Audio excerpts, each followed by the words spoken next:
First இந்த பொரியல் பண்ணுறதுக்கு அடுப்பு ஒரு பேன் வச்சுருக்கேன். பேன் நல்லா சூடானதுக்கப்புறமா ஒரு 2 குழிக்கரண்டி அளவுக்கு எண்ணெய் சேர்த்துக்கோங்க. எண்ணெய் நல்லா சூடானதுக்கப்புறமா நல்லா 2 கொத்து கருவேப்பிலையை உருவி சேர்த்துக்கோங்க.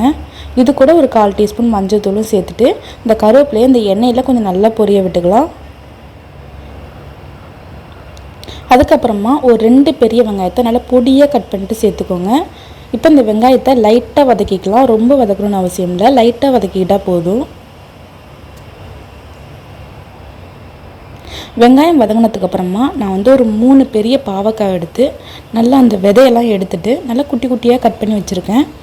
இப்போ இந்த வெங்காயத்தை கூட இந்த பாவக்காவை சேர்த்து நல்லா வதக்கி விட்டுக்கோங்க ஒரு 2-3 நிமிஷத்துக்கு.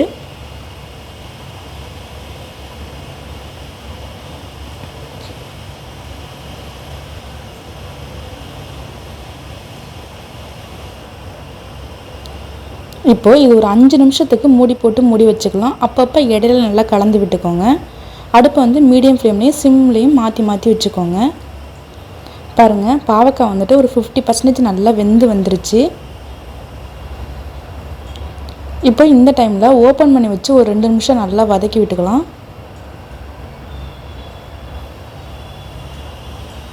ஒரு 50% மட்டும் தான் நம்ம மூடி போட்டு இதை வேக வைக்கணும். அதுக்கப்புறம் நம்ம ஓப்பன் பண்ணி வச்சு தான் இதை நல்லா நம்ம வதக்கி விடணும்.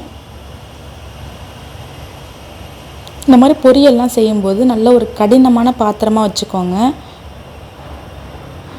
இப்போது காரத்துக்கு ஒரு 1 டீஸ்பூன் போல் வெறும் மிளகாய்த்தூள் சேர்த்துருக்கேன். மிளகாய்த்தூள் சேர்த்துட்டு அடுப்பை சிம்மில் வச்சுட்டு இதை நல்லா வதக்கி விட்டுக்கோங்க. நல்லா இந்த பாவக்காய் நல்லா வதங்கி சுருண்டு வரணும், அந்த அளவுக்கு நல்லா வதக்கி விட்டுக்கோங்க.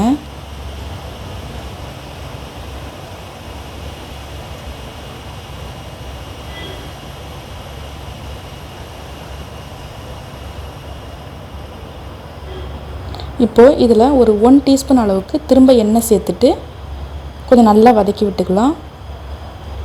அப்போ தான் இந்த கசப்பு தன்மை இருக்காது.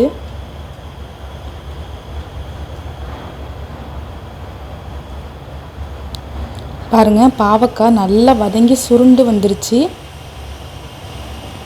இப்போ இதில் கடைசியாக பார்த்தீங்கன்னா தேங்காய் துருவல் சேர்த்துக்கோங்க. நான் நல்லா ஒரு கைப்பிடி அளவுக்கு தேங்காய் துருவல் சேர்த்துக்கிறேன்.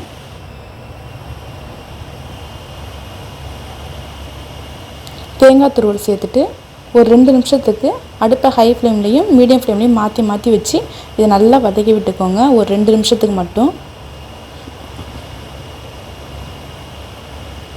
அவ்வளோதாங்க, நம்மளோட சுவையான பாவக்காய் பொரியல் சூப்பராக ரெடி ஆகிடுச்சு. ரொம்ப ரொம்ப டேஸ்ட்டாக இருக்குங்க. இது வெறும் ஒயிட் ரைஸில் நம்ம போட்டு பிசைஞ்சு சாப்பிட்டா கூட ரொம்ப டேஸ்ட்டாக இருக்கும். கண்டிப்பாக ட்ரை பண்ணி பாருங்கள். தேங்க்யூ.